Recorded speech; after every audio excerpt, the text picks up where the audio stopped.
Good morning, Bucknutters. It is Thursday, September 24th, 2015. I am Dan Rubin. This is the Bucknuts Morning 5 and Change. If it's Thursday, that can mean only one thing. 24/7 Sports Director of Recruiting, Steve Wiltfong, here on the case. Steve, how are you? Good morning, Daniel. What's going on, everybody? Had to push the taping of the show back a little bit this morning because Steve was indisposed. He was on the phone with New Jersey standout Jordan Fuller, one of the top prospects on Ohio State's board, one of the few remaining top prospects on Ohio State's board. Tell us a little bit about Jordan Fuller, what you thought of him just talking to him today, kind of the on-the-moment update out of Jersey. Well, my man Jordan Fuller, you guys know how much I like Jordan, have him as a five-star in my mind. A kid that can absolutely run, tough kid, can play multiple positions.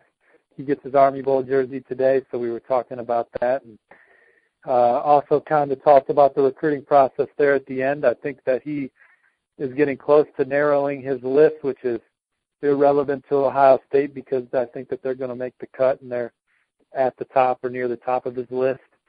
The schools that he said that he talks to the most are in order. Well, this isn't in order per se, but this is the order. He said it to me in his answer.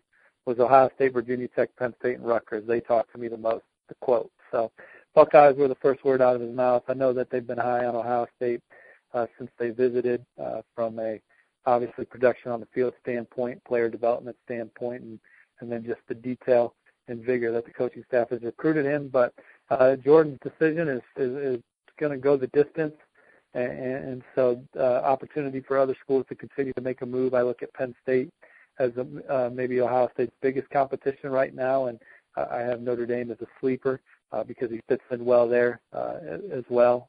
So those are the three that I look at right now for Jordan Fuller moving forward.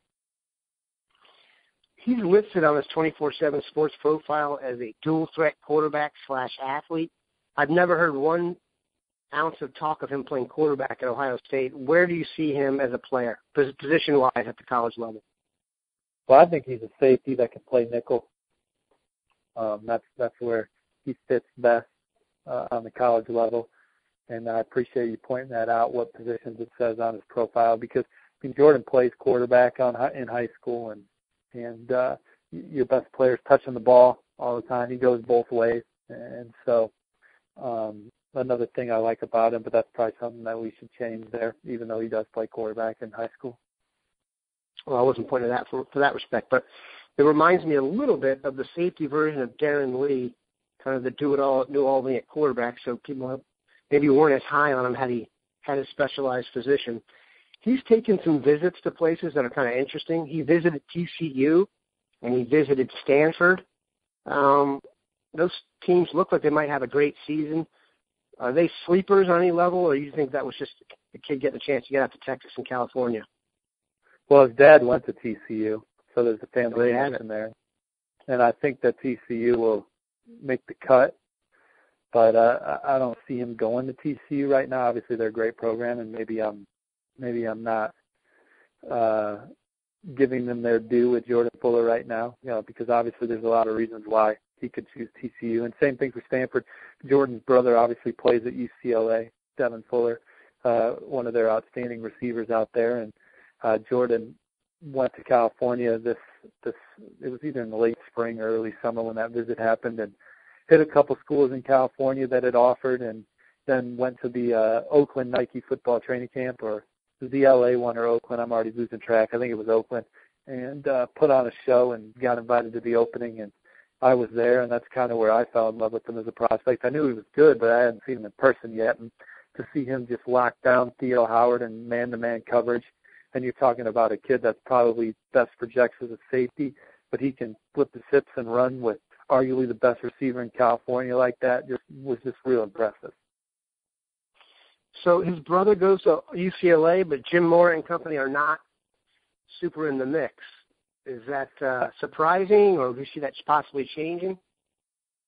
I just haven't heard that mentioned, and maybe it's just a deal where Jordan's,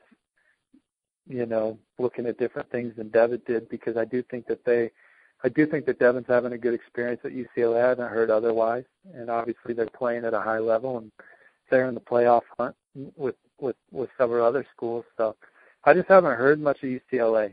I mean, if they make this initial cut, I wouldn't be surprised. And like TCU, maybe we're undervaluing their position right now. But from everything I'm hearing, Ohio State, Penn State are two schools that I know are near the top of the list. And then Notre Dame is a school that's going to get another visit, and I just know he fits in well there. Yeah, family from New Jersey with a dad who played at TCU that sent their first kid to UCLA. It sounds like they're making football decisions rather than anything else, which is cool. More on recruiting, kind of an interesting development here. I felt like we had kind of narrowed down the recruiting list to several defensive back types, your Jordan Fullers, your DeMar Hamlins, and the several receivers led by Benjamin Victor, and then the cadre of defensive tackles. We're now starting to hear Ohio State is interested in adding another linebacker to the class of 2016. The only one in there right now is Tuff Borland from Bolingbrook in Illinois. The name that's come up recently, Jeffrey McCullough, a guy I had to go watch video of from Texas.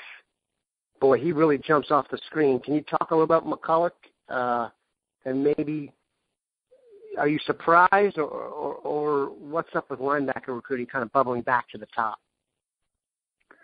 Well, I think Ohio State's always looking for elite players to come play for them, regardless of position. And every year you see them come in late on guys, and we talked about this on the Bucknuts 1 and 5. You're going to see blue chip recruits take an official visit to Ohio State. And the Buckeyes will take their swing, but for a lot of those visits, they're going to come in trailing. But, Urban and company, Urban Meyer and company have proved that they can close quickly on an elite player late in the process. And KJ Hill was one last year that they did that with off the top of my head. And, yeah, KJ mentioned Ohio State for a while, but, I mean, Ohio State probably wasn't the leader till January, and they signed him, And so you're going to see Ohio State take swings at elite players, and the Shark, McCullough is one of them. But I also could look at it and say there was a time where I thought Ohio State was the clear leader for Aaron Hansford, and now I definitely don't feel that way anymore. And so maybe it's just a deal where, hey, they want to take another linebacker, and maybe they don't feel like Hansford's going to be the guy. Not saying he is or isn't, but, hey, we got to get some other targets on the board. McCullough, is it true that his nickname is the Shark? That is his nickname, Shark. That's a good nickname for a linebacker. Yeah, no, he's a tremendous player. There's a couple good linebackers in Texas with him and Dontavius Jackson. And I just look at it as Ohio State. They're constantly looking at senior film. And this is why Ohio State and Urban Meyer teams are always real talented, is I think they're attention to detail and looking at senior film and not just living off the evaluations that they put so much time into last year, but they're circling back and reevaluating all these kids again, and they're certainly doing it with their own commits also. We talked a little bit off the air about this, kind of a general football chatter. Looks like there are 3 teams from the Midwest, which is your stomp, that have a real chance right now at a tremendous season. Ohio State in the latest AP poll is number 1. Michigan State is number 2. Notre Dame is number 6. So there's one Southern team in the top 6. I guess you'd say at Ole Miss, and you got TCU and Baylor out of Texas. But 3 of the top 6 are, I don't know if there's 3 programs you talk to and about the most, but Ohio State, Michigan State, and Notre Dame. This far into the season, who do you see as of those 3 teams is the most likely to make the Final Four?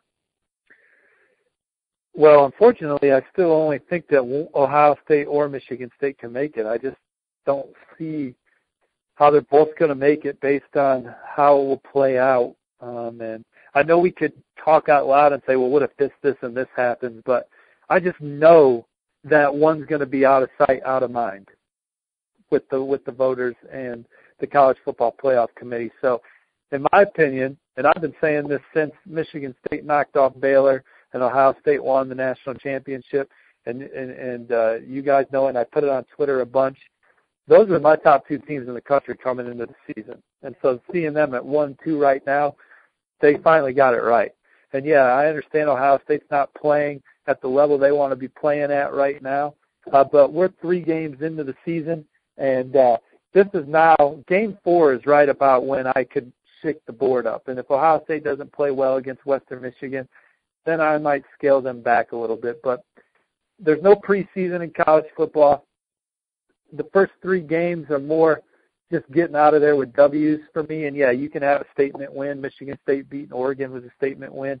Notre Dame beating the brakes off a good Georgia Tech team last week. Those are statement wins. But the first 3 games of the year is just finding your footing to me. And so I'm not too critical of how anyone plays, and I'm definitely not critical of losses. I'm not down on Oregon because they lost to Michigan State at home in the same fashion I wasn't down on Michigan State last year for their losses. And I'm not too down on Alabama for losing to Ole Miss right now either. You know, obviously I would rank Ole Miss higher for the win, but I'm not selling Alabama because they lost to a good football team either. And so, but we'll see now that we're a quarter of the way through the year. Now we can really evaluate these football teams, and so we'll see how Ohio State plays in week 4 here this week against Western Michigan. And Michigan State, they should roll for quite a while right now. And then Notre Dame's got Clemson in 2 weeks. So we'll know a lot about Notre Dame as they go on the road and play a night game at Clemson in Game 5. But that's a similar setting to when Florida State went in there, I think, 2 years ago and just absolutely destroyed Clemson in a night game at home.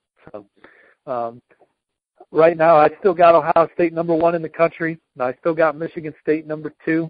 I said before the year I thought Notre Dame was a playoff team, so I got to have them in my top 4. Alabama was my 4th playoff team. I can't have them in my top 4 right now. I would put TCU in my top 4 right now and have Ole Miss 5. And I got UCLA up there. I tweeted my top 10. I kind of forget what I had. So it's my top 10's pretty unofficial in that regard.